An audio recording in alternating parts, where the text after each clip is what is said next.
Hello everyone, welcome to BioQuick. Today our topic is enzymology. Today it is the introductory part of enzymology. So, what is enzymes?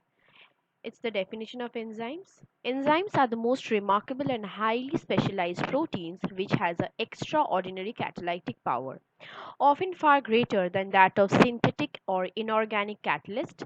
They have a high degree of specificity for their substrate. They accelerate chemical reactions tremendously and they function in aqueous solution under a very mild condition of temperature and pH. Enzymes are central to every biochemical process. Acting in an organized sequence, they catalyze the hundreds of stepwise reactions that degrade nutrient molecules, conserve and transform chemical energy, and make biological macromolecules into simpler precursors. So, from this definition, what do we understand? We understand that enzymes are biocatalysts. It helps in increasing the rate of a reaction, but it does not affect the equilibrium constant of a reaction. It enzyme remains unchanged in mass and form at the completion of the reaction they catalyze. It remains in of the same form. It does not change the equilibrium constant of any reaction, and it increases the rate of a reaction. It has catalyzes reaction at a very mild temperature and pressure, and also and it does not need extreme of pH. And the enzymes have a greater specificity, that is it is highly substrate specific. It only one enzyme acts on only one type of substrate.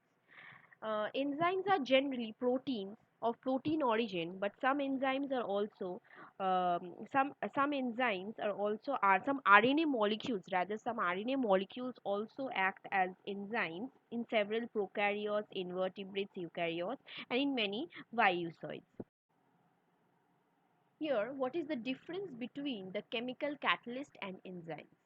It is higher reaction rates. The rate of enzymatically catalyzed reactions are typically factors of 10 to the power 6 to 10 to the power 12 greater than those of the corresponding uncatalyzed reactions and are at least several orders of magnitude greater than those of the corresponding chemically catalyzed reaction.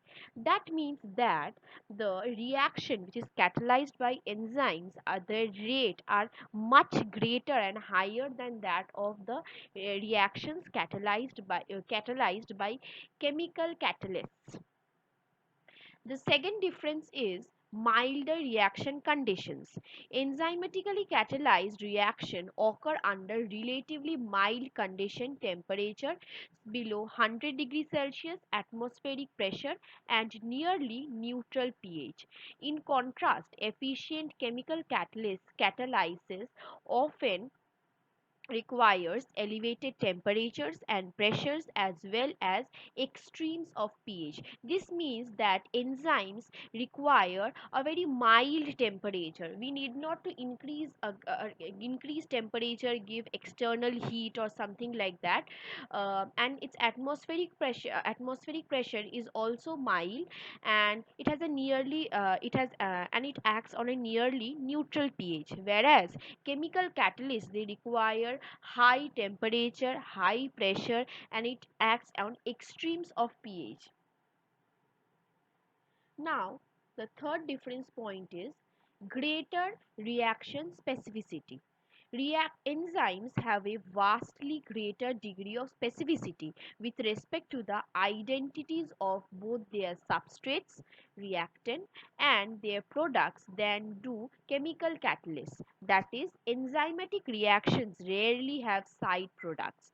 For example, in the enzymatic synthesis of proteins on ribosome, polypeptides consisting of well over 1,000 amino acid residue are made all but error free. Yet in the chemical synthesis of polypeptides, side reactions and incomplete reactions presently limit the lengths of the polypeptide that can be accurately produced in the reasonable yields to approximately 200 residues.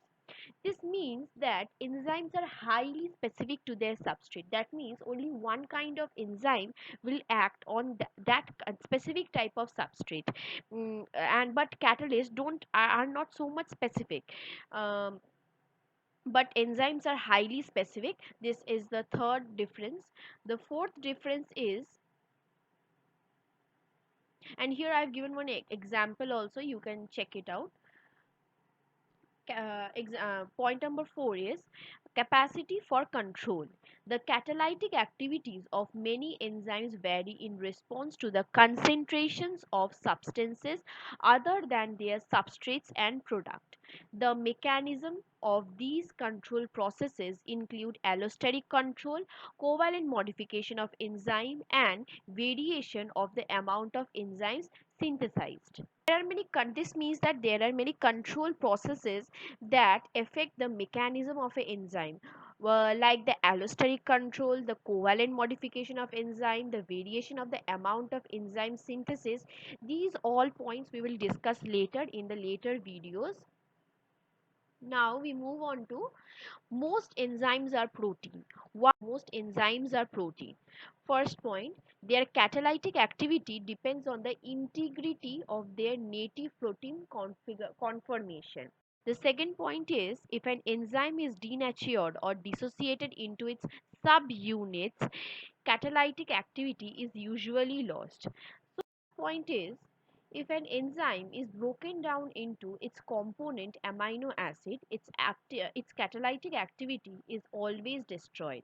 Thus, primary, secondary, tertiary, and quaternary structures of protein enzymes are essential to their catalytic activity. The fourth point is, like other proteins, enzymes have molecular weight ranging from about 12,000 to more than 1.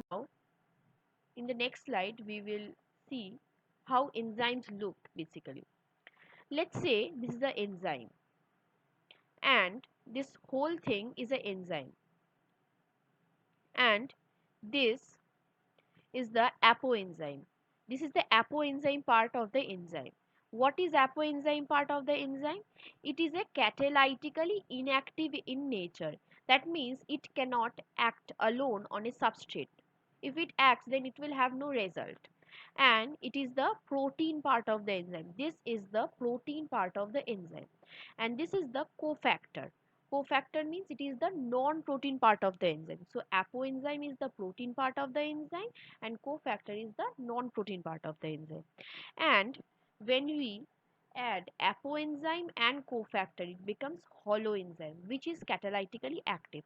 That means that if when an enzyme wants to act on a substrate, then it needs to have both the part. One is the apoenzyme part, one is the cofactor part.